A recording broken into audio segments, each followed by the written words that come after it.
Today I am going to show you how to create an indestructible hyperdoc.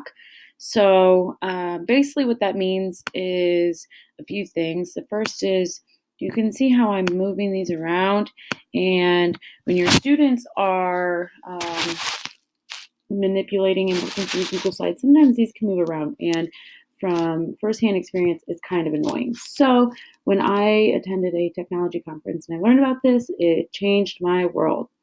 So the first thing you need to do is open a new Google Slide, and then this will pop up.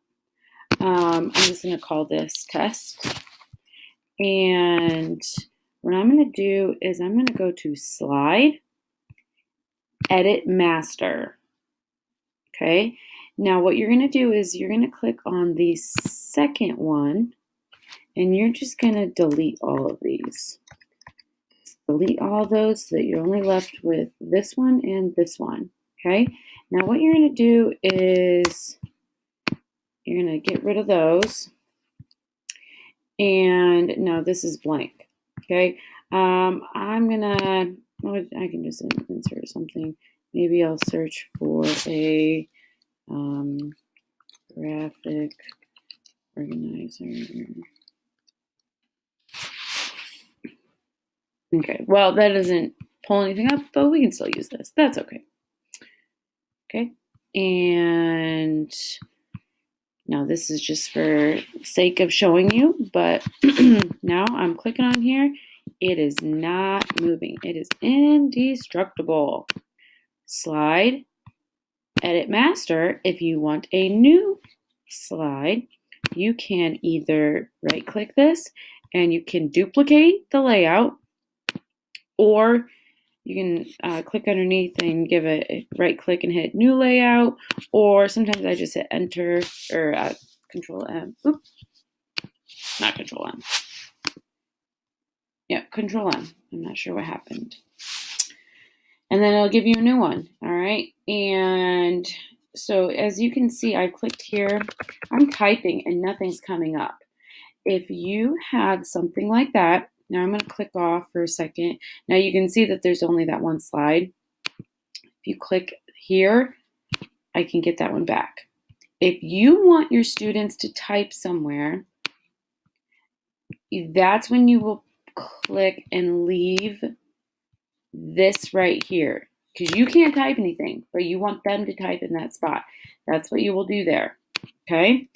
If you want to add your own text box and you want to say something, you can do that there and then click out. Now notice I'm editing the master because it's black. Click out. Okay, they can't move that. No way they can move that.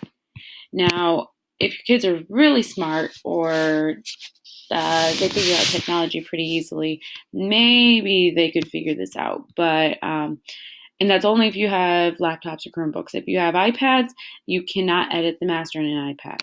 So that's kind of nice. Okay. So I'm going to go back to this one and say instead, so I'm going to say,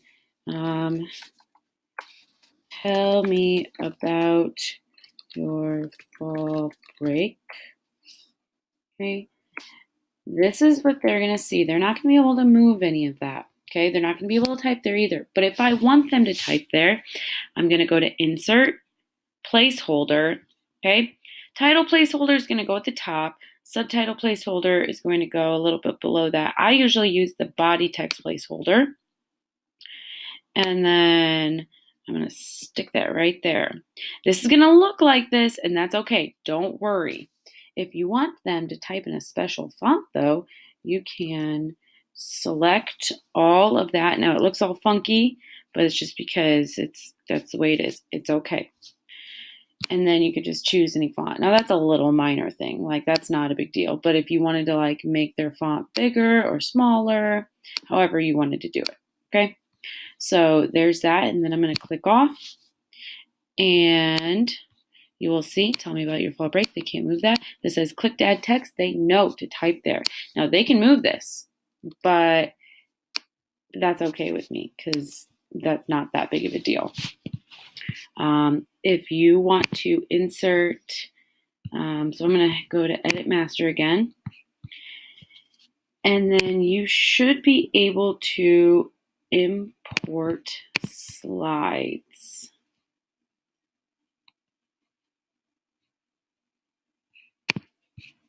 Maybe import slides. Insert, import slides. And you shouldn't be in the master, so I apologize. So get out of the master, out of the black screen, insert, import slides, and Lance Yoder is the one who told me about this, and he has a ton of already pre-made HyperDoc slides. They're graphic organizers. They're great. They're awesome. So as you can see, there's all of these. Okay, if you want all of them, keep original theme. If you only want a few, 1, 2, just unclick that. Okay, and then say I want a direction slide and I want maybe this slide. Okay, import slides. 1, 2. You are not able to move these. Isn't that lovely? And then what you can do is you can go to Google Classroom plus create assignment and then fall break, and then you can add this. It's in my recents. And then I like to give it a topic. We'll do writing. Okay. And then students can view. I never want them to view. I always want them to create or manipulate or do something to it. So they could either edit it or make a copy. Since I didn't tell them where they should be typing, like where their name is or whatever, I want to make a copy for each student. And then you can hit assign. Now I'm not going to do that because this is just a test. And that's kind of the gist of how to create the Indestructible HyperDoc. If you have any questions, don't hesitate to ask me, email me. My email is jlangle@concord.k12.in.us. And I would love to help you in any way that I can. All right, bye.